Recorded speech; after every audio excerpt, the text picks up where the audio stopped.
10월의 사랑. 10월은 중년이다. 높은 하늘만큼이나 황금빛 물결로 옷 갈아입는 만종의 들녘이 멋있고 오늘이 행복한 건 당신 때문이라는 따뜻한 계절이다. 현실을 도망가는 쪼잔함보다는 차라리 세파의 매를 맞고 훈장 같은 생채기로 낙엽 밟는 소리를 보는 게 10월의 속 깊은 마음이다. 아픔이 선물이 되려면 한마디 말에 녹아지는 날 닮은 사람이 곁에서 웃고 있는 주름진 얼굴의 만남으로 오늘을 손잡고 가는 그냥 행복한 노래이다. 하나님의 주권을 생각하면서 제가 이 시를 생각한 것은, 우리가 하나님의 주권을 인정한다라고 하는 것은, 오늘 우리가 찬양도 했지만 나는 아무것도 아닙니다. 나는 아무것도 할 수 없습니다. 나는 주님 없이는 살 수 없습니다. 지금까지 내가 살아온 모든 것이 다 주님의 은혜입니다라고 고백하는, 이것이 바로 주님의 그 주권을 인정하는 기본적인 자세이죠. 사랑도 마찬가지입니다, 여러분. 사랑은 내가 잘나서 사랑을 하는 것이 아니라, 사랑을 받는 것이 아니라, 나는 못났지만, 나는 할 수 없지만 나를 믿어주는, 또 나를 존중해주는, 나를 사랑해주는 그 사랑 때문에 내가 힘을 낼 수 있고 일을 할 수 있고 무엇이든지 또 이룰 수 있는 용기가 생기는 겁니다. 그래서 우리 인생은 여러분 아픔의 연속이라고 볼 수도 있습니다. 그렇지만 그 아픔이 아픔으로 끝나면은 그냥 고통이고 고문이겠지만, 우리 인생에 쓰인 아픔이라고 하는 것은 그저 아픔이 아니고 고통이 아니고 고난이 아니고 시련이 아니고, 그것은 우리에게 참 선물이 된다라고 하는 이 고백이 있기 때문에 오늘 우리는 사랑이 아름답다라고 얘기할 수 있는 겁니다. 그래서 아픔이 선물이 되기 위해서 한마디 말에 녹아지는, 바로 사랑하면 닮는다 그러잖아요, 서로가. 날 닮은 사람이 곁에서 웃고 있는, 세월이 10년, 20년, 30년, 40년 흘러서 주름진 얼굴의 만남으로도 오늘을 함께 손잡고 가는 행복한 노래다. 그것이 진정한 사랑이고, 이 10월에 제가 부르는 사랑의 노래입니다. 그래서 오늘 이 여호수아 16장 말씀을 통해서 다시 한번 나를 향하신 하나님의 뜨거운 사랑을 체험하고 느끼고, 하나님의 그 주권을 우리가 아주 기쁜 마음으로 인정하고 나아갈 때 우리에게 또 한 주간 힘 있는 삶으로 하나님이 함께 해주실 줄로 믿습니다. 여러분, 오늘 본문 말씀은요, 이 요셉 자손이 분배받은 기업을 기록하고 있어요. 참 규모가 엄청나죠. 동쪽으로는 요단강을, 서편으로는 지중해를 경계로 한 이 가나안 중앙지대가 바로 그들의 기업이 되고 있어요. 어떻게 보면은 여러분, 가나안은 유다 자손과 요셉 자손이 대부분의 기업을 차지하고 나머지 땅을 그냥 다른 자손들이 나누어 갖는 그러한 모습이라고 하는 것을 우리가 성경을 통해서 보게 됩니다. 여러분, 실제로 우리가 이제 18장에 가서 이제 보면은요, 나머지 7지파에서 3명씩 이렇게 선정해가지고 유다와 요셉 자손이 차지한 땅 이외의 땅을 이제 7부분으로 나누어 가지는 그런 모습이 이제 18장에 나와요. 물론 그렇게 나눠진 땅은 다 제비 뽑기로 각 지파에게 주어졌죠. 자, 그러면 여러분, 요셉 자손이 기업을 분배받는 이 과정을 통해서 우리가 꼭 확인해 봐야 될 사실이 있어요. 굉장히 여러분 중요한 거예요. 왜 요셉 자손을 이렇게 심도 있게 우리가 말씀을 나누느냐. 오늘 이 시대를 살아가는 우리 그리스도인들에게 굉장히 중요한 의미로 다가오는 말씀이기 때문에 그래요. 먼저는요, 여러분, 이 가나안 땅을 분배하는 데 있어서 가나안 땅을 분배하는 원칙이 있어요. 그 원칙이 뭐냐? 여러분 아시겠지만 철저하게 보응의 법칙을 따라서 땅을 분배했다라고 하는 것을 우리가 알게 돼요. 자, 유다 지파가 여러분 어떻게 이렇게 광활하고 비옥한 땅을 차지할 수 있었느냐? 여러분, 여러분, 유다가 보세요. 이스라엘은 이 장자를 굉장히 우선시하는, 장자의 특권이 굉장한 걸 우리가 알 수 있습니다. 그런데 여러분, 유다는 장자예요? 아니에요? 아니에요. 유다는 몇째 아들이에요? 넷째 아들이에요. 위로 형 셋이 있어요. 르우벤이 있어요. 시므온이 있어요. 레위가 있어요. 그런데 유다는 네 번째 아들임에도 불구하고 세 형들이 장자권을, 다시 말하면 장자권에 상실해버리고 말았어요. 참 이것도 세 형들은 참 아픔이죠. 그죠? 장자권을 상실해버렸기 때문에 넷째 아들인 유다가 장자권을 갖다가 누리게 된 거예요. 장자가 맏아들이 누릴 수 있는 복을 넷째 아들이 누리게 된 거란 말이에요. 더욱 여러분, 지난주에 말씀드렸죠. 유다 지파가 어땠어요? 가나안 정복 전쟁에서 40년 동안 어떻게 했다 그랬어요? 선봉에 섰다 그랬어요. 선봉에. 그죠? 선봉에 서서 광야 생활 40년 동안 선봉에 서 가지고 크고 중요한 일들을 많이 했어요. 그렇기 때문에 하나님께서는 그 일을 광활한 토지로, 비옥한 땅으로 보상해 주셨어요. 하나님은요, 아주 철저하게 갚아주시는 하나님이에요. 여러분, 그렇다면 이 요셉 자손이 이 가나안 중앙지대 또 북부지대에 걸친 큰 영토를 차지하게 된 원인이 여러분 뭐예요? 물론 조상 요셉의 덕이라고도 볼 수 있지만 뭐 그것도 무시할 수 없어요. 요셉의 그 덕이라고도 할 수 있어요. 왜냐하면 여러분, 우리가 잘 알듯이 요셉은 이스라엘 자손이 큰 민족을 이루는 일에 산파 역할을 했잖아요. 그죠? 애굽에 가서 총리 대신을 하면서 요셉이 고백했듯이 이 모든 것 다 하나님께서 준비하시고 하나님께서 이루신 것이다라고 요셉은 고백했지만은요, 우리가 요셉을 보면 그 7년 가뭄 때 애굽의 총리로서 야곱과 그 형제들을 구원하는 일에 사용되죠.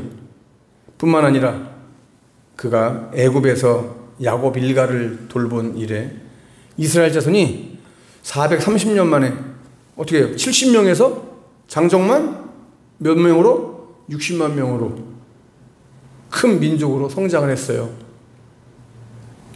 야곱은 이러한 요셉의 공로를 인정해가지고 요셉의 두 아들 누구예요? 므낫세와 에브라임을 자신의 아들로 택해요. 이게 좀 특이한 거죠, 여러분. 자기 손자인데, 근데 여러분, 이게 손자를 아들로 받아들여요. 근데 이게 여러분 굉장한 의미가 있는 거예요. 왜 그래요? 기업을 분배하는데 요셉은 몇 개를 차지하는 거예요? 두 개를 부여받는 거 아닙니까? 그죠? 기업 분배할 때 므낫세, 에브라임 따로따로 분배를 받잖아요. 두 몫을 분배받게 돼요. 이거 어떻게 보면은 다른 형제들이 질투할 만도 하고 뭐 이런 일이 다 있냐라고 따질 수도 있겠죠. 근데 야곱은 자신의 선택에 절대적으로 흔들림이 없었어요. 하나님도 야곱의 선택을 받아주셨어요. 야곱의 결정 그대로 해서 분배를 합니다. 그래서 요셉의 자손들에게 넓고 비옥한 땅을 분배하는 거예요. 여러분, 여기서 우리가 중요한 사실 한번 따라합시다. 하나님의 일에는 공짜가 없다. 하나님의 일에는 공짜가 없어요. 여러분, 세상 일에도 공짜가 없더라고요. 그죠? 뭐 내가 아무것도 안 하는데 누가 나한테 돈 줍니까, 여러분? 아니요. 일을 해야 돼요. 그죠? 일을 해야 돈을 버는 거예요. 로마서 2장 6절 말씀을 보세요. 하나님께서 각 사람에게 그 행한 대로 보응하시되 라고 말씀했어요. 행한 대로 갚으시는 하나님. 여러분, 우리가 룻기 말씀도 이전에 다 살펴봤습니다만, 여러분 그 룻기에 나오는 보아스 보세요. 보아스가 룻에게 이렇게 이야기를 합니다. 여호와께서 내가 행한 일에 보답하시기를 원한다 라고 룻을 축복하는 것을 우리가 보게 됩니다. 하나님은요, 선한 일을 행한 사람에게는 선한 일로 갚아주세요. 악을 행한 사람에게는 그 악을 행한 대로 또 갚아주시는 하나님이라는 것을 우리가 성경을 통해서 분명히 보게 돼요. 이거 에레미야 선지자를 통해서 에레미야 25장 14절 말씀에서 그렇게 말씀하고 계시잖아요. 선한 일을 행한 자에게 선한 일로 보응하신다.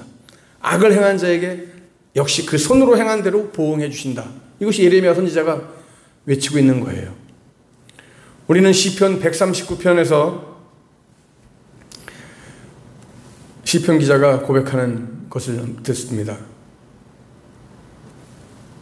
나를 감찰하시는 하나님은 나의 앉고 일어섬을 아시고 멀리서도 나의 생각을 밝히 아신다. 그렇죠? 하나님은 멀리서 내가 뭐 앉고 일어서고 어떤 생각하는 거 다 밝히 아신다 라고 말씀하고 계세요. 일거수일투족, 나의 모든 행위를 아시는 하나님, 내 혀의 말까지 하시는 하나님, 내 생각까지 감찰하시는 하나님, 이걸 기억해야 된다는 얘기죠. 이걸 우리가 인정하면은 우리는 하나님 앞에서 허투루 살 수 없는 거잖아요. 더 나아가서 갚으시는 하나님이시기 때문에. 여러분, 이건 어떻게 생각하면 이게 누구는 너무 무서워, 너무 끔찍해 이렇게 생각할 수도 있지만 그럴 수도 있어요. 죄 지는 사람들한테는 무서운 얘기일 수 있죠. 그러나 하나님의 뜻대로 선한 삶을 살아가는 자들에게는 그 말씀이 얼마나 기쁨이고 얼마나 축복이겠어요. 그죠? 무서운 일이지만 우리들에게는 너무나 축복된 일이고 감사한 일이죠. 하나님께서 우리들에게 선한 일로 보응하실 것이 많도록 우리는 늘 하나님을 기쁘시게 하는 일에 열심 낼 수 있는 저와 여러분 다 될 수 있기를 주님의 이름으로 간절히 축복합니다. 제가 예전에 그 드라마 요즘에 뭐 많이 보진 않았습니다. 한두 번 이렇게 본 것 중에 7인의 탈출이라고 하는 드라마가 있더라고요. 7인의 탈출이라는 드라마. 그리고 전에 뭐 개인 택시인가요? 이런 뭐 그런 드라마가 있었는데, 개인 택시 제목이 맞는지 모르겠지만 이 드라마를 통해서 여러분 깨닫는 게 뭐예요? 저는 잠깐 얘기해 봤지만 이 드라마를 보면서 우리나라에 전통적으로 말하고 있는 권선징악, 그죠?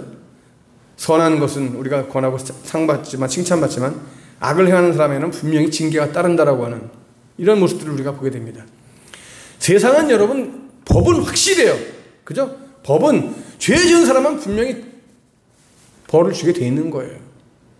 우리 하나님, 우리가 뭐 벌 받는 거 생각하지 말고 우리는 하나님이 주실 축복을 생각하자 이 말이에요. 축복.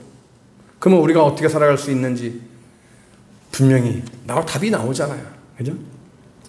그래서 결론적으로 말씀을 드리면 이 가나안 땅의 분배를 통해서 우리는 하나님의 주권을 다시 한번 확인할 수 있게 되는 거예요.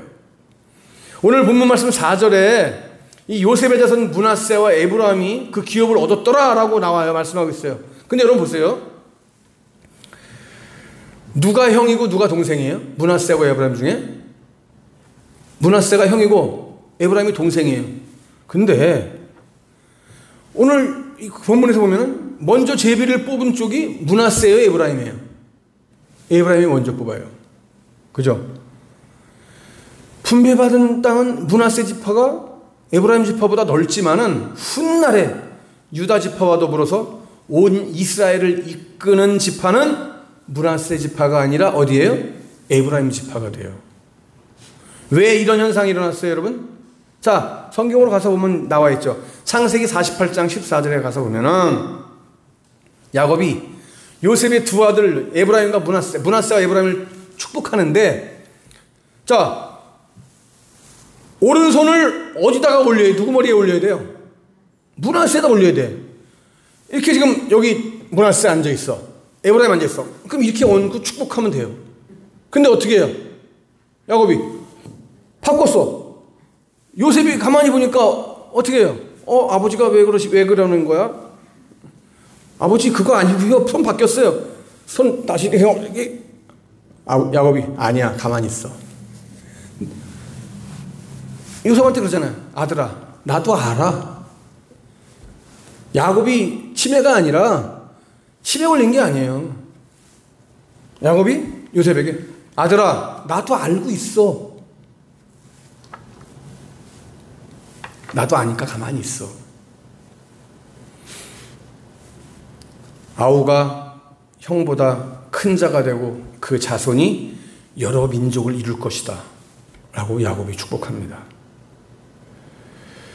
여러분, 야곱이 말한 나도 알아 라고 한 이 말이 그냥 단순하게 어떤 인간적인 지혜로 깨달은 것이 아니에요. 이거는 하나님께서 야곱에게 주신 초자연적인 지각력으로 깨달은 것으로서 에브라임의 장자 계승은 바로 누구의 뜻이다? 하나님의 뜻이다라고 하는 거예요. 이거는 내 뜻이 아니라 하나님의 뜻이다. 장자가 아니더라도 축복과 언약의 계승자가 될 수 있다라고 하는 사실을 말씀해 주고 있는 거예요. 그래서 여러분 로마서 9장 14절 말씀을 보면은 야곱의 장자 계승을 언급하면서 그렇다고 해서 하나님께 불의가 있을 수 있느냐? 그럴 수 없다라고 말씀하고 있어요. 여러분, 이 일은 뭐예요? 이 일은 원하는 자로 말미암음이 아니라 오직 긍휼히 여기시는 하나님으로 말미암는다라고 하는 것을 보여주고 계시는 거예요. 그래서 로마서 9장 18절에서 뭐라고 말씀하고 있어요? 그런즉 하나님께서 하고자 하시는 자를 긍휼히 여기시고 하고자 하시는 자를 완악하게 하시느니라 그랬어요. 하나님이 하신다 이 말이에요. 하나님이. 너네 인간의 어떤 생각대로 네 생각대로 네 전통대로 결정하는 게 아니다. 내가 결정한다. 여러분, 이건 무슨 말씀이에요?